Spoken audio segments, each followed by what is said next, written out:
Welcome to the Access to Success podcast, Project Shine series. I'm your host, Saeed Al-Basha, and with me is author and coach, Mike Diamond.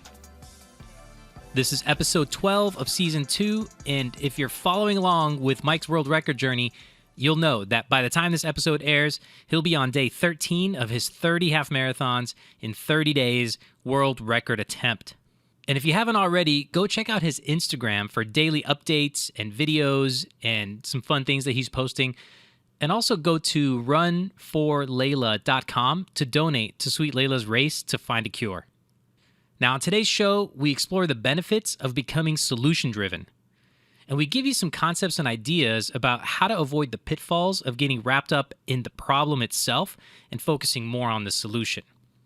Now the reality is, everyone has problems. It's life. Things don't always go according to plan. Or even worse, we didn't even have a plan to begin with, and now we're facing some obstacles.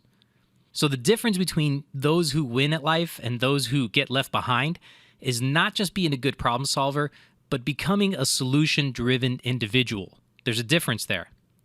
So we hope this show helps you get more tools to face and conquer the obstacles in your life, because the goal with this series is to educate, inspire, and motivate you to take on whatever you set out to do. Now, without further ado, let's find some solutions. Man, so hey, we all got problems, man. Yeah, we do. We all got problems. Big and small. Some of them are small, some of them are gigantic, but the key to getting ahead is finding solutions to those problems. Yep. So why don't we explore the topic of becoming solution-driven and how we can put our focus on the right area so that we can find the solutions to these problems. One of the things that is problems usually knock us off course. Sometimes they're unexpected. Sometimes even when they're expected, they might be bigger than we anticipated. What is the mindset that we have to adopt in order to become a solution-driven machine? All right, there's that, I think it's called the Niagra Principle, where life is like a river and you're on the boat and you keep going along.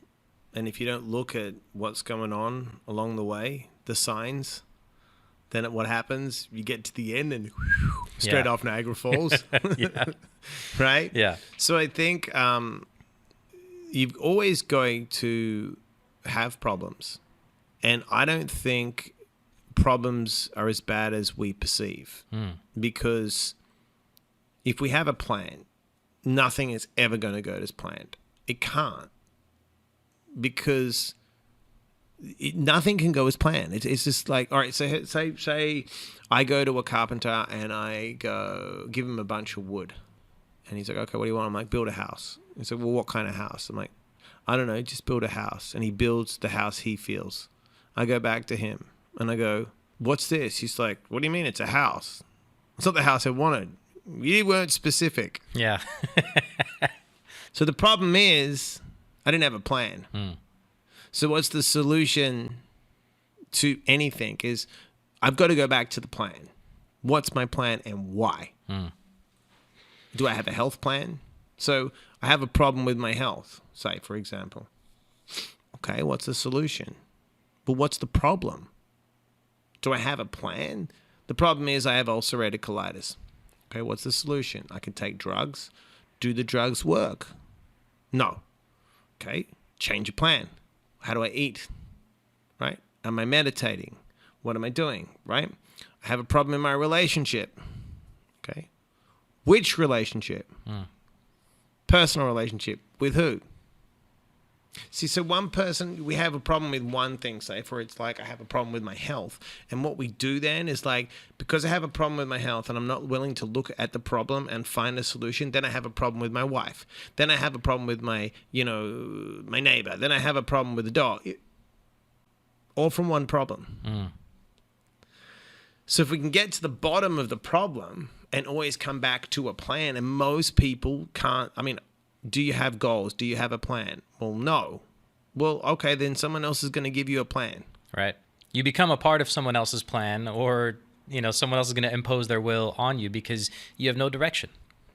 So it all comes back to creating solutions but we've got to have a plan to know what the best solution is.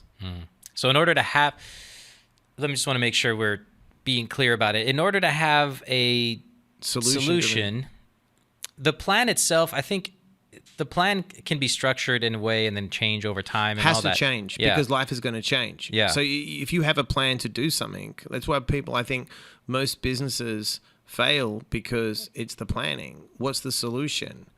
How do we become solution driven? Is we've always got to have a plan. We've always got to know and loads of plans, and then turn them into action plans. Do you know what I mean? Yeah. So if I have a plan, let's say, let's use the business example. I'm going to use my business, my insurance business, for an example. If I have a plan and I say, here's my plan, I'm going to implement these marketing strategies, and here's my expected outcome. I start on my journey, and I'm not only far off from my intended outcome, but now I've racked up some debt. There's problems. I have, my employees are not happy, and so on. All of these things are realistic. What should I do, and how should I reflect upon this problem so that I can find a solution? Okay, well, the first thing is this. The good thing is we identify there's a problem, right? Because if we don't want to identify this as a problem and we blame everyone else, that's not solution.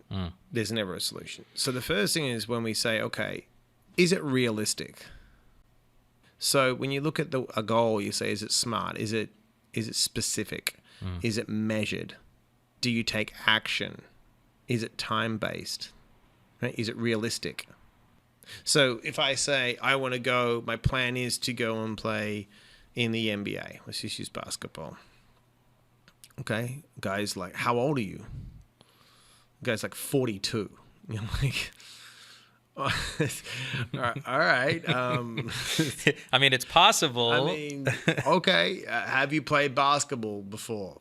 Like in high school? All right. I don't think that's a smart goal. Right. It's specific. You want to play it? Is it measured? No. Could you take action? Yes. Is it realistic? No. What's the time frame? I just don't think that's a smart goal. So when, say you had a plan to do the marketing, right? Well, there's so many moving factors when we do things. And unless you're going door to door and depending on yourself, like I think like guys like Gary Vee, which I really like about him, is that he's always solution driven, where he was prepared to do 1,000 videos and not get any views. No expectations. No expectations. I mean, that's a pretty amazing plan. And he had solutions connected to it. So everyone's looking for a solution. So if I go into a business, what's your problems? What do you need solved? Well, we need to make more money. Okay. Why aren't you making more money? Well, this, and this. Okay, so say it's the employees. Say their mindsets are off. Okay, let me work on that. Let me take the guys that are the worst guys and let's sit with them and let me figure out why you're not getting the best out of them. Usually it's based around beliefs. The employees' beliefs? Yeah. Everyone has, if we have disempowering beliefs, if we believe that it's never the job, it's never the boss, it's how I approach.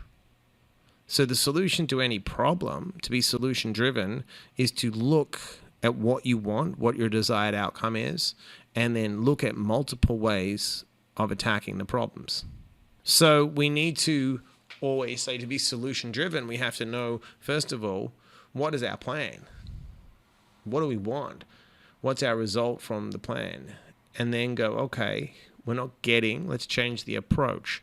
So let's look at multiple ways, multiple solutions, and then your mind changes because you're not focused on everything going wrong. Yeah. And taking it one step further too, I would say not dwelling on the problem itself, not living in that problem, but you mentioned on a previous episode, sitting with yourself and sitting in it, not to stay there, but to observe what's going on. What is my current status right now? If it's the business example that I gave earlier about my marketing isn't working and we're not getting the desired results, and, going back, did we set those SMART goals? Did we adhere to the marketing plan 100%? And maybe the problem with the goals is that they're not realistic. The R of that SMART, if they're not realistic, then we need to go back and rewrite those goals. And now maybe, when we set some realistic goals, we're able to achieve them. Things are going the right way. But it could be just very small, minor tweaks.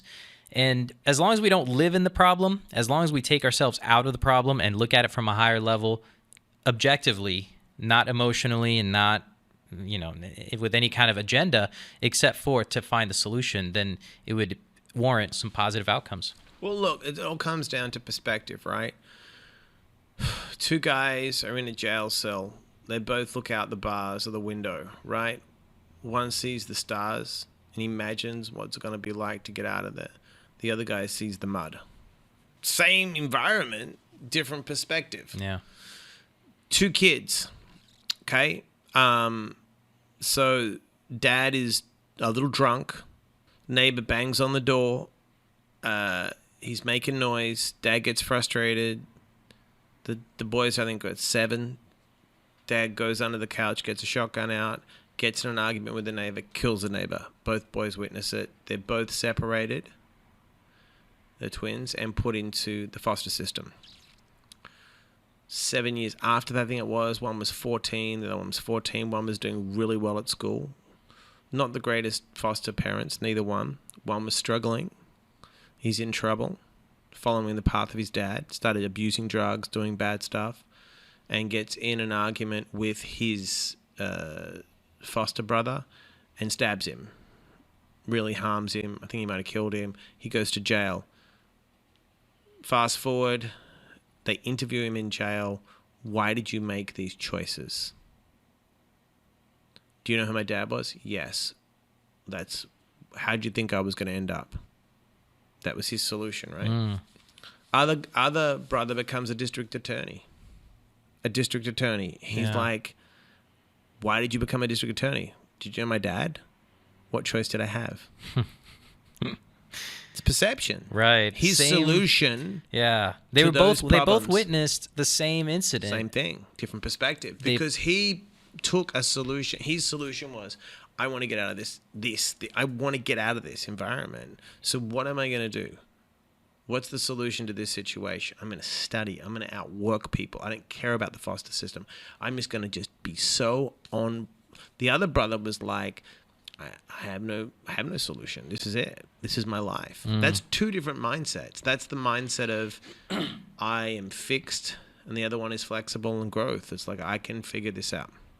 And one of the brothers used that motivation in a positive way and said, I'm going to apply myself and do better than my circumstance. The other one used that as motivation to use it as a crutch. Well, if you look at pain and pleasure, the one kid really looked at his dad, and that to him was painful, that lifestyle. There was no pleasure.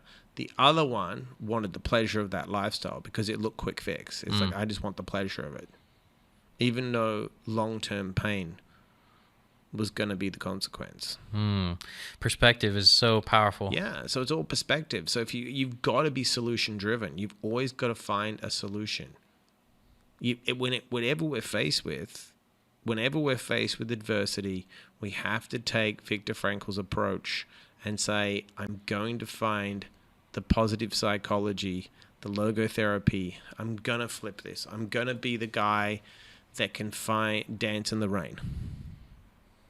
It's fucking hard to do. Yeah, for sure. It's hard. And it becomes, all of these philosophies, as we're talking about them, I've looked at the ones that I've adopted and looked at the ones that I need to adopt. And I'm looking at them both going, man, this is now requiring me to think differently and to understand that I need to do the work. I need to put in the work. I need to first think differently. Then I start, look, rubber hits road when you start to do the work. There's going to be a problem with my health if I eat bad food and don't exercise and don't take care of myself. I'll get colon cancer for sure. So what's the solution? Don't eat bad food. It sounds stupid, right. But it's like, people say to me all the time, how do you stay in shape? And I'm like, if you think you're going to look good and feel good, it's the opposite. The best I look is sometimes the shittiest I feel. I'm being honest. Like, Yeah. to stay lean and to stay like super ripped doesn't feel good when I'm going through it. But don't get me wrong, I feel good, but the process is not. It's hard. Right. It's not luxurious. No, you know, it's hard to yeah. put in the miles, and especially as we get older and our metabolism's changed, it's hard to be disciplined because we are full of sensory. The everything is quick fix. Yeah. The quick fix is open up that little package and pop in that little piece of candy, you know, with that sugar in it. And you're like, you know, you got their dopamine fix going, and you get that temporary mouth pleasure, but it's going to cause long-term harm because you know the sugar in that is what's caught the poison to your stomach. Yeah, it's like, and then when you sit on social media all day and you just want to look at stuff to stimulate your dopamine receptors and get a little pleasure, but you're putting off doing all this other shit. Do you know? So any time we're faced, we come up with a plan, or we're faced with disturbance, and we have to say, okay, I need to find a solution to this. I need to go deeper and figure out an alternative approach. Yeah. And that's the key to success. You know, it's paying the price and being flexible when you set a plan, and then moving around and trying to figure it out and keep trying to figure it out. And eventually you'll get your outcome. But most people don't have the resilience. It's not easy. If it was easy, it would all fall into place. Right. Well, that resilience is built, and the easier you've had of an upbringing, the more difficult it is to build resilience. Of That's course. proven. They've studied a number of people who have had it easy, and it's 100% of the time they have a harder problem with adversity, versus somebody who's gone through adversity all of their lives gets hit with a problem.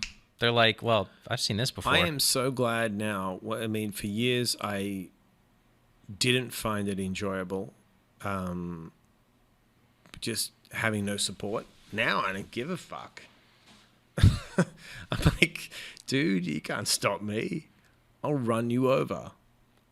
I just don't care. Yeah, you've built that, though. I You've will built the toughness. find a solution to it. I will just figure it out.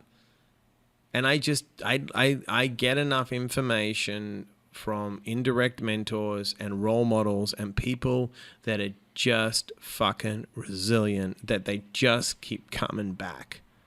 They're so solution driven, and they're so disciplined and focused and determined. And I'm like, I just look at that, and I just need a little bit of that candy, and I'm gone. I don't even fucking question it. I'm like, if someone else can do it, and I'm realistic about what I want to achieve, then I can do it. And then I just block out the noise. I don't listen to anyone. That's hard. Again, difficult.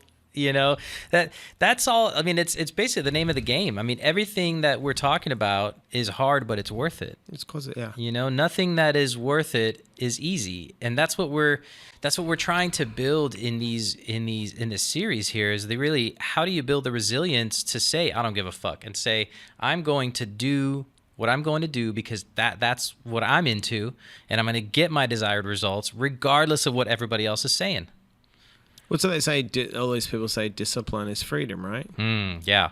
Because if you discipline yourself in multiple areas, if you discipline in your relationships, if you discipline at work, if you discipline with your health, then there's a certain amount of freedom because it makes sense. Of course, there's freedom in being disciplined. Yeah. Because you're giving yourself a situation where you're going to be able to, you're going to be what? If you're disciplining your health, you're going to be free from disease, right? If you discipline with your finances, you're going to be free from debt. If you discipline in your relationships, you're going to be free from any kind of, arguments and just crap going on. So it's like, you know what I mean? It's like every time we hit a wall, we've got to find a solution. We've got to come up with another plan. We've got to look at our strategies. It's like when people talk about they're having problems, and I'm like, well, what's your strategy? They're like, I don't know. That's the biggest fucking problem. Yeah. Do you know what I mean? Yeah. Like no one has a strategy, and everyone's strategy is different. So it's like you've got to look at the person and say, okay, how are you approaching this? Like, I thought this, and this. You're like, all right, well, have you open up? Like, have you thought about this? Have you thought about that? Some people just all they see is problem. I can't get a break. Yeah, that I hate that. When people say to me, I can't get a break, nothing seems to be working out. Well, nothing's going as planned. I'm like, well, what was the plan? And, are you being realistic? Are you being patient? Are you being disciplined? Are you persevering? And we talked about the goal setting in one of the episodes. It's like you've got to look at these things and you've got to be honest with yourself. People don't want to take that responsibility. Is it easier for me to blame everyone else? Of course it is. 100%. It's easy to look outside and say, look, it's not my fault because my business failed because the economy sucks. Or my relationship failed because she was being unreasonable. She's a psycho. Right. We could look outside all day for all of our problems, but when you look at it and you really, if you're honest with yourself, you really can identify the problems within yourself. Yeah. That's not to say outside circumstances aren't important and that they don't change the circumstance, but that they're not 100% responsible for the circumstance. No, and it's the approach. So look, we talked about values and we talked about rules. If I feel that things aren't going as planned, and I look at it, I go, okay, and I'm working with someone and they have a completely different approach and a different plan, and all right, there's an issue, right? They have to scream at each other like, well, what's the solution? Maybe you go separate ways. Maybe you shake your hands and say, it's done. It doesn't have to be ugly. Yeah. Because if I operate out of an abundance mindset, and if I'm operating not out of fear that I'm losing these things and things aren't going my way, and I'm just operating saying, okay, I thought things were going to go one way. You thought things were going to go one way. I see your perspective. This is my perspective. These are my values. These are your values. Our rules are a little different. How do you want to proceed? What's the solution here? And they're like, I don't want to keep going down this road. I'm like, okay, so maybe we call it quits. Because if we can't meet in the middle, then just fucking move on. Right. You see people all the time in these relationships, and the one person's like, I'm waiting for the person to change. And I'm like, good luck. Yeah. You shouldn't wait for anyone to change. No. And that's not to say people can't change, but you can't change the person. It's not your job to change anyone. Right. It doesn't matter how many fucking people told me to stop drinking and do cocaine. I'm just going to drink and do cocaine if I want to. Because it's your responsibility for yourself, not anyone else's to tell you. But until you identify the fact that you need to change, you're just going to keep going down that same road. Yeah, and if you want to keep going down the rabbit hole and chasing someone, and it's you can hear. Look, in 2 seconds, if someone's having an issue with something, you can pretty much know if they're going to find a solution to the problem or they're going to blame everyone else by the way they talk, their language to themselves, what they talk about, and their mindset, their belief systems. If someone says the problem is this, the problem is that, the problem is this, the problem is that, the problem is this person, you're like, okay, so do you want to start trying to solve these problems? Let's look at some different strategies. And they're like, well, I can't. Then you can't. That's it. End of story. What do they say? If you say you can't or you say you can, it's the same thing. Edison, whatever it is. It's like, it's true. If that's your mindset, move on. Right. If you refuse to accept the responsibility that you can change the situation, then you're going to be faced with an outcome that you're not going to be happy with. No one is. If I don't want to take responsibility, look, someone said to me the other day, you're going to have another kid. I'm like, no, I'm happy with one. Like, why? And I'm like, because I'm happy with one. I don't I don't want to have 2 kids. They're like, why? And like, I've done plenty of reading with people like John Bradshaw and, done a lot of work on the dysfunctional family system and healing shame. And, the people that are telling me this, aren't congruent. They've got miserable relationships and they're trying to get in my lane and tell me that I should have more kids. And I'm almost like, you can tell me whatever you want. Right. I'm not having more kids. That I don't want to have 2 kids. It would be a problem for me. And I'm being honest. Sure. I just know the work. It's a lot of fucking work. And I just want to get it right with Orlando.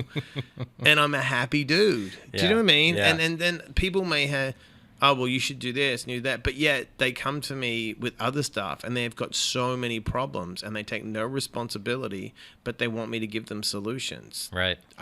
You can't give anyone a solution. You can give them suggestions. Mm-hmm. What they do with that is then up to them. Right. It's about action. My wife and I have an inside joke now. It's just basically like, what you should do? Because we had met up with a couple friends and one of the guys started a business and I told him I was in business for myself. And he said, hey, do you ever get those people in your life that come in and you tell them what you do? And then they go, you know what you should do? And they feel compelled to give you this unsolicited advice about what you should do with your business. A lot of times they've never owned a business. They don't know what business is all about. They've never run a business. And yet they feel compelled to go, you know what you should do? And so it just, anytime I hear that, it makes me smile a little bit. One, because it makes me think of my wife. But 2, it's that inside joke. And it's that, now I don't judge people for doing that. I just smile and nod. I'm probably guilty of giving somebody some unsolicited advice. But it's just funny because some people don't know that it's affecting you in a negative way. The you know what you should do kind of thing is negative because you don't know the full circumstance. And if you want to have a dialogue about it, that's fantastic. I'm ready to have a dialogue. We could talk. But don't come offering a suggestion before understanding what the true problem is and then offering your own solution to it. Yeah, and is the person asking for help? Right. That's the other thing. And then another thing, don't go to someone for help. Look, here's the thing. If someone has something that I want, if they are doing something that I'm like, they've got it, I just ask them. I don't ask 50 people. Yeah. Now, if they can't give me the answer, then that's different. I'll go searching for the answer. But if I like ask someone, how'd your business become successful? Like, I really don't know. You're like, oh, okay. You don't know? We're like, no, I just kind of put some stuff together and it worked. I'm like, all right. And can you give me any more details? No. All right. Then I'm like, all right, I got to go for someone else. Then if I sit with someone and go, how'd your business become successful? And they break down every fucking detail. I'm like, okay. And they tell me and it makes sense. And I believe that they're congruent. I don't need to go to 20 other people. Yeah. Do you know what I mean? I was go, okay, look, we'll leave with this. The problem is I drink and do drugs. Okay. First meeting I ever go into. The solution is don't drink and do drugs. Easy. Well, what do you mean? Don't drink and do drugs. That's the solution. That's as simple as it fucking gets. Mm-hmm. Right? I'm overweight. I have a problem. Why? I'm 100 pounds overweight. The doctor said there's a problem with, okay. So that means there's a simple solution. You have to burn more calories than you consume. Mm-hmm. That's it. Yeah. That's it, right? I'm in debt, right? I'm in hundreds of thousands of dollars in debt, okay? All right, so we have to look at a solution which is probably cut down on spending and all these credit cards, right? It's pretty basic shit, right? Yeah. I have a problem with my significant other, right? My wife, whatever. Okay, what's the problem? In a relationship, be specific. Go through rules. Go through values. Go through boundaries. Okay? Mm-hmm. I have a problem with where I work. All right, what's the problem? Well, my boss does this, this, and this. Okay, what are your rules? What are your values? What are your standards? Are you lowering your standards? Okay, what's the solution? Get another fucking job. Sometimes that's basic shit. But if you really take that basic shit and you apply it and you have values and principles and you look at problems and you look at plans and you look for alternative. I'll go back to Dara. Dara's great. She's like, look, there's a plan, but there's different ways to approach it. And as soon as she dropped that seed, I go, you're right. So when I sit with her and we strategize together, she's like fucking brilliant because she's like, oh no, it could be this, it could be that, it could be this. I respect her because she kills it in business. She's really smart. She's really open. She's really authentic. So I just go to her. I don't go to anyone else. I go to her. What do you do? How do we do it? We work on a bunch of projects together because I trust her. Because I know I cut all the noise out. I go to her. I just ask her. Yeah. And whatever she gives me is always gold. So I've worked really hard to build rapport with her. We have a great relationship. We can talk about anything. So I've got that person. So I go to her because I didn't have that growing up. I didn't have someone like her. I had really bad, fucked up people giving me bad advice. I go to her.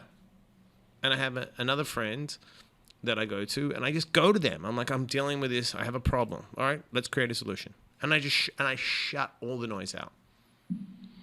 That's great. So we have to understand that there's going to be problems. They're going to show up. You have to be flexible and just keep adapting. Yeah, and sometimes the best solution is the easiest one. Yeah, sometimes. Good stuff, my man. All right, brother. All right. Awesome, you guys. Thank you so much for listening. Thank you for sharing the show and leaving your reviews. It's really beneficial to hear back and hear what you guys think of the show. Don't forget to donate at runforlayla.com. And I'll see you next week on the Access to Success podcast, Project Shine.